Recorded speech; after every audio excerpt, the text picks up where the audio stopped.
In January of 2024, WWE signed a $5 billion deal with Netflix. You heard me, billion. But what if I told you that this deal wasn't random? It was years in the making. So how did WWE and Netflix make this deal happen? I'm TJ, and we're about to dive into it. Let's get it. Now, before we talk about the Netflix deal, we gotta understand how WWE built their brand over the years. In the first episode, I talked about how WWE shifted from just another wrestling company to sports entertainment. Link in the description. Alright, so here's a quick recap. Vince McMahon purchased the company from his father, renamed it, and expanded the WWE globally.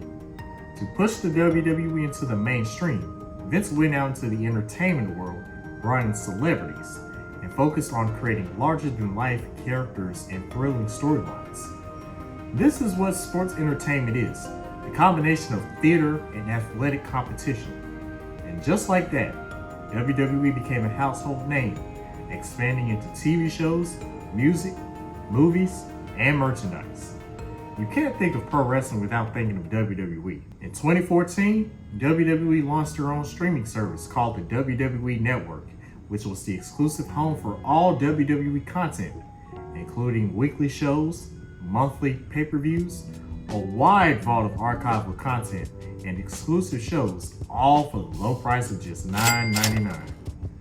And the fans loved the network because of how seamless everything was and the consistent price, compared to other streaming platforms like Netflix, Hulu, and Amazon Prime. For example, if you wanted to watch a specific match at any point in time, all you had to do was just search for it and it would pop up. In 2021, WWE inked a deal with NBC Universal, making Peacock the exclusive US home for content on the WWE Network, thus putting it into the WWE Network streaming service. This deal was reportedly worth over $1 billion over a 5-year period, and the WWE Network content was moved over to Peacock. The Peacock deal allowed WWE to expand to a wider audience at a lower price point. The Peacock deal was a test run for Netflix because it allowed WWE to prove their value on a platform outside of their own and capitalize on the ever-growing streaming market. However, the fans were not having it with this new deal. Fans were used to the WWE Network because it offered great value at a fair, consistent price point. The WWE content that would be shown on Peacock would be heavily censored to meet NBC's standards and limited. The fan outrage was definitely justified. Now, however, despite this, the WWE Peacock deal worked because it expanded the WWE's audience and it made them more money. WWE's deal with Peacock, announced in early 2021, guaranteed WWE approximately $200 million per year for US streaming rights, totaling over $1 billion across 5 years. This revenue far exceeded what WWE was bringing in from its own network direct-to-consumer service, which generated around $132 million annually in the US when subscriptions plateaued by 2019. And while we're on the topic of markets, WWE's social media presence has grown exponentially over the years. Right now, you can find WWE content across social media platforms such as YouTube, X, Threads, Instagram, Facebook, TikTok, Snapchat, you name it. They are consistently using social media to bring more eyes to the product through weekly storyline progression. And most WWE wrestlers are active on social media as well to add more depth to their storylines and to promote themselves. Now, in the last episode, I mentioned WWE's use of celebrities. If you're watching an episode of Raw, SmackDown, or a premium live event, you may see celebrities in the crowd. Now, this is a strategic move by the WWE as they use celebrities to get more eyes on the product. And the key reason for WWE's social media dominance is their insane production. Because WWE is a large corporation, they are able to mass produce content every single day. For example, on WWE's YouTube channel, you will see content such as full-length matches, weekly show recaps, podcasts, compilations, short-form clips taken from weekly shows, and interviews. WWE repurposes their content from their weekly shows and distributes it to other platforms in many different forms. I'll talk more about this in the next episode, so stay tuned. You do not have to post content on every single platform every single day in order to be successful, especially if you're just getting started. Here's the first lesson. Before you look into brand deals and collaborations, make sure that you are building your brand. Now, this can and will take time.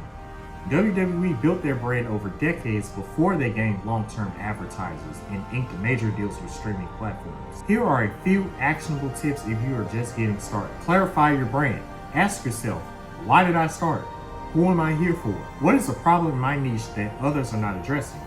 How can I solve problems different than what others are doing? These questions will provide clarity as you are starting. Now, here's the thing. Doing things differently may seem difficult when there are so many ideas and perspectives out there, but you're already different by design. No one is the same. And as I was told growing up, dare to be different. To give your brand further clarity, make a list of 3 to 5 core values that you want your brand to be about.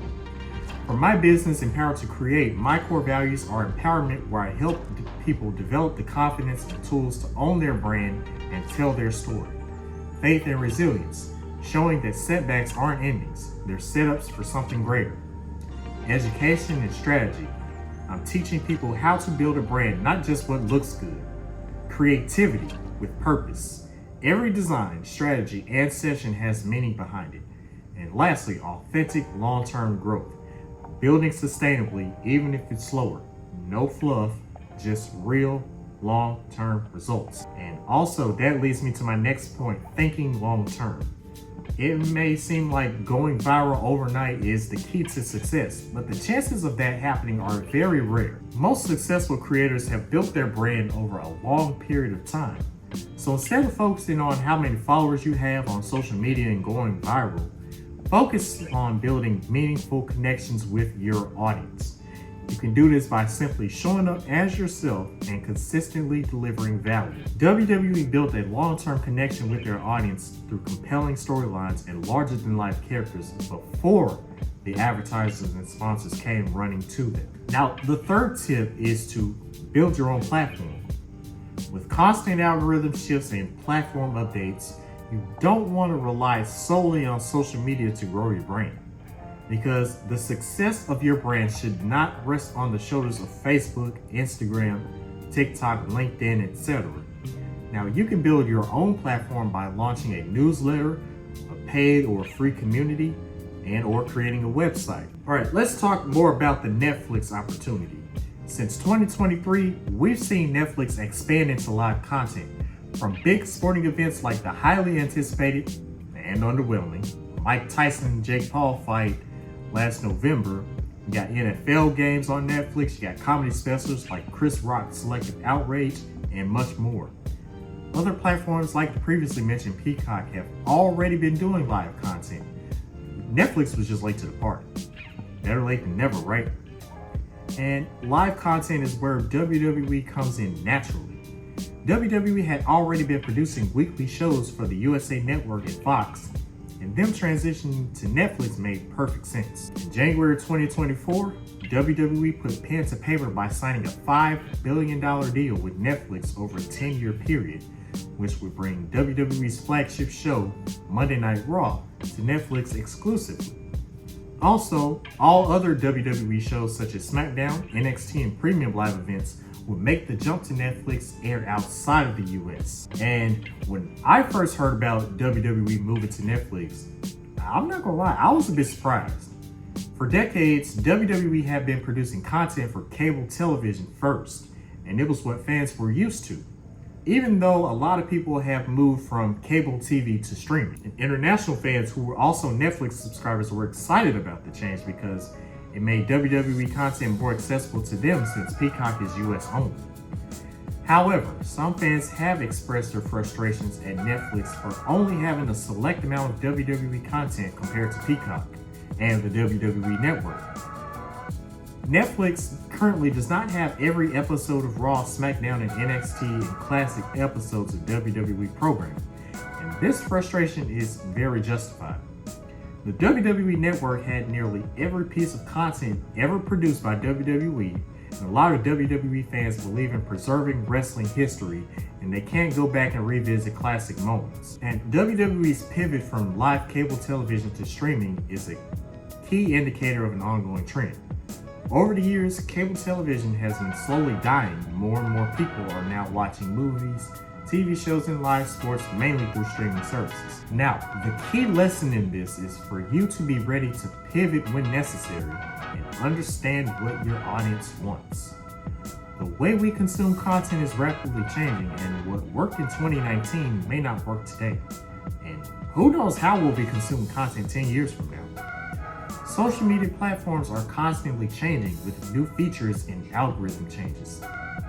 What I've learned is that we have to start approaching these platforms like media-first platforms instead of social platforms. Social media in recent years has become less social and more media-driven. People use social media for entertainment, information, or both. And they're more likely to consume videos and less likely to interact with other users. Now, I can attest to this because I rarely interact with others on social media. I mainly just watch videos. I don't know, maybe there's just an introvert in me. But I'm not gonna lie to y'all. It can be very overwhelming to keep up with all these platform changes, algorithm shifts, and what your audience wants. That's where I come in. If you are struggling to keep up with these constant changes, I'm here to help you create a simple plan to find your ideal customers on the right platforms. I offer guidance on how you can use social media to reach more customers and clients so you can grow your business without stressing out and getting lost in these social media streets. Link in the description below. Now, despite Netflix's WWE library not being as deep as the WWE Network/Peacock libraries, the WWE Netflix deal can still be looked at as a masterclass in collaboration because it's a win-win for both sides. WWE capitalized on the shift in audience behavior from TV to streaming and partnered with the #1 streaming platform in the world to maximize their global reach. Netflix gains a part of WWE's loyal audience and a library of live and on-demand content.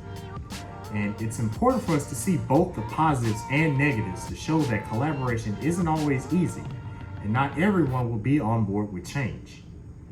As previously mentioned, not all WWE content is available on Netflix at the moment.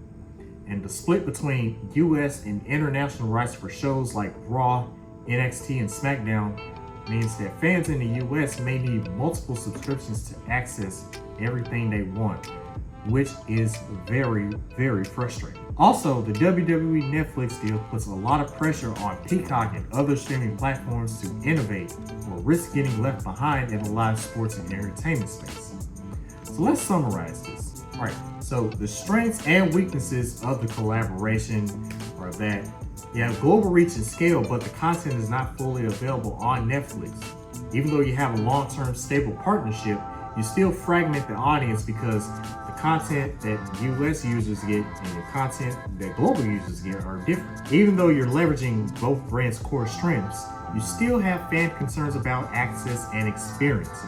This just goes to show that change isn't always welcome. To wrap things up, the main takeaways from this video are to clarify your brand, think long-term, build your platform, and pivot when necessary. WWE spent years building their brand, which allowed them to gain these major streaming deals. The most important thing for us to know when it comes to getting these brand deals and collaborations are making sure that these brands are aligned with their audience and core values.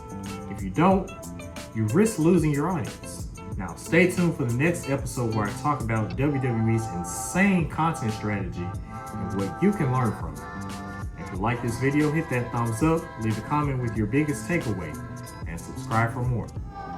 And if no one else told you, you matter, and you were put on this earth to be great.